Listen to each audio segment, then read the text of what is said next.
지금부터 이동평균선에 대한 설명을 해볼게요.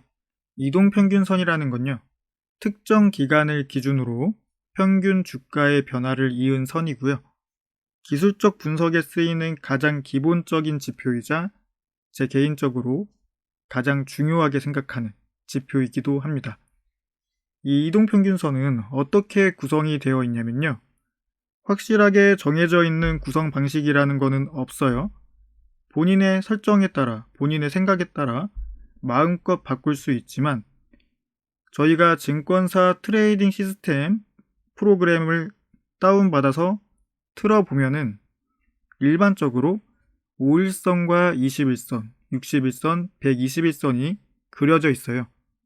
그래서 그 4개의 이동평균선을 가지고 활용을 해서 분석을 하는 게 일반적이고요. 보통 이 5일선과 21선을 단기적인 이동평균선으로 인식하는 경우가 많고요. 61선과 121선은 장기 이동평균선이라고 부르는 경우가 많아요. 하지만 이것도 정해져 있는 건 없어요. 일반적으로 그렇다는 거 기억하고 보시면 좋겠습니다. 이동평균선의 기본적인 설명은 그렇게 간단하게 마치도록 하고요.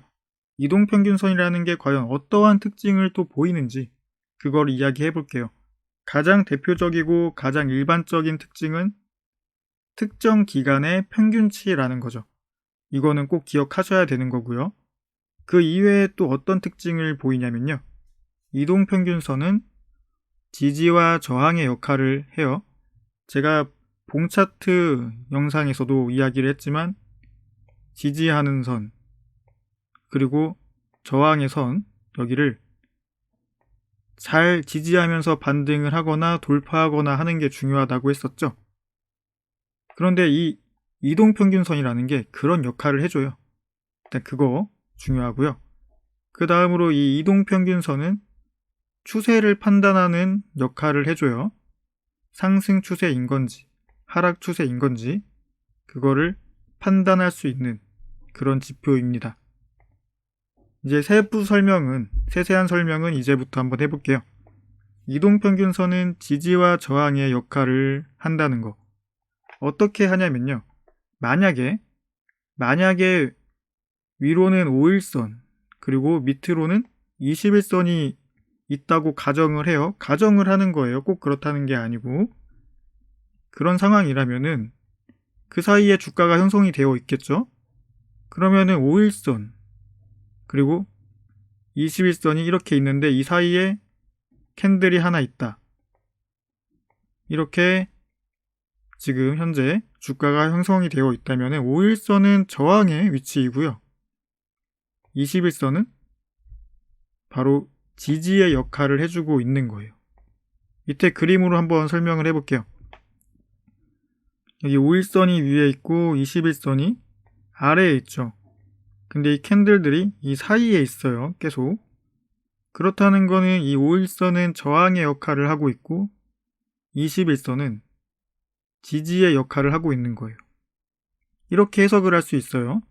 만약에 이 상태에서 거래를 한다면은 저항을 깨트릴 수 있는지, 만약에 조정이 온다면 지지하고 반등을 할 수 있는지, 그런 거를 보면서 하는 게 좋겠죠. 이거는 오늘 영상 그 다음에 제가 또 올릴 영상에서 설명을 하도록 할게요. 꼭 기억하셔야 하는 거는 이 이동평균선이라는 거는 기간은 상관없어요. 심지어는 더 긴 기간의 선이 위에 있어도 상관없어요. 그냥 이 이동평균선은 지지와 저항의 역할을 할 수 있다는 거, 그거를 꼭 기억하시면 좋겠습니다. 그 다음으로 이 이동평균선이 보이는 특징은요, 이동평균선은 추세를 판단하는 역할을 해요. 만약에, 이것도 만약이에요. 만약에 21선이 우상향으로 상승 추세를 보인다고 하면요, 그러면은 당일로부터 20일의 평균 주가의 흐름이 상승하고 있는 것이기 때문에 상승 추세라고 하는데, 근데 웬만하면은 일반적으로 21선 혹은 5일선 그 정도의 선들이 이렇게 상승 추세에 있다. 그러면 이거는 단기적인 상승 추세로 보는 경우가 많아요.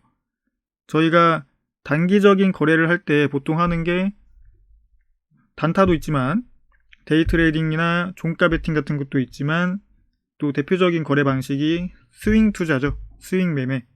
이 스윙이라는 게 웬만하면은 거의 4주 이내를 가지고 이야기를 하는 경우가 많아요. 그래서 이 20일 정도의 평균선은 보통 단기적인 평균선으로 인식하는 경우가 많기 때문에 21선의 평균 주가의 흐름이 좋아서 상승 추세에 있는 거를 이 단기적인 상승 추세라고 표현할 때가 많아요. 그리고 만약에 61선이 우상향을 보인다면 얘는 장기적인 상승 추세라고 판단하는 경우가 많겠죠. 이렇게 이동평균선은 현재 이 종목의 주가의 추세가 상승 추세인 건지 하락 추세인 건지, 이게 반대로 내려가고 있다면 하락 추세겠죠. 그런지를 판단하는 지표의 역할을 해줍니다. 오늘 이 이동평균선 기초 영상은요, 제가 이렇게 이동평균선에 관한 여러 가지 이야기들 중에 몇 가지만 하고 마무리를 할게요.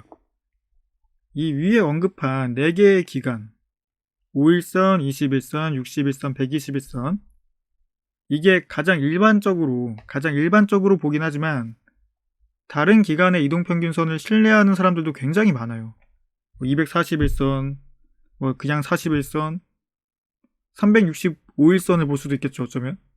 그런 식으로 더 긴 기간의 그런 이동평균선 또는 더 짧은 기간의 이동평균선을 중요하게 보는 사람들도 많기 때문에 정해져 있는 거는 없다는 거, 그거를 꼭 기억하셔야 되고요.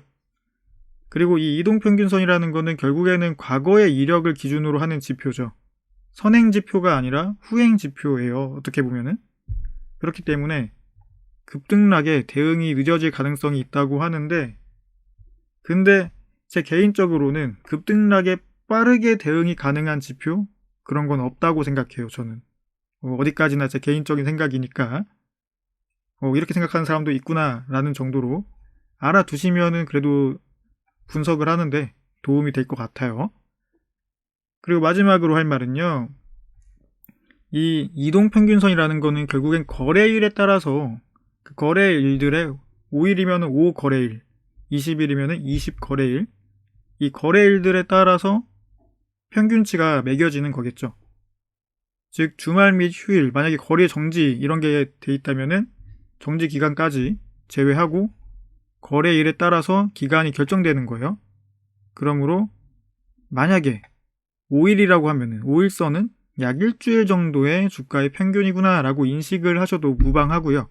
21일선은 약 1개월 정도 평균치라고 생각을 하시면은 조금 더 편하게 알 수 있다는 거 기억하시면은 좋을 듯 합니다.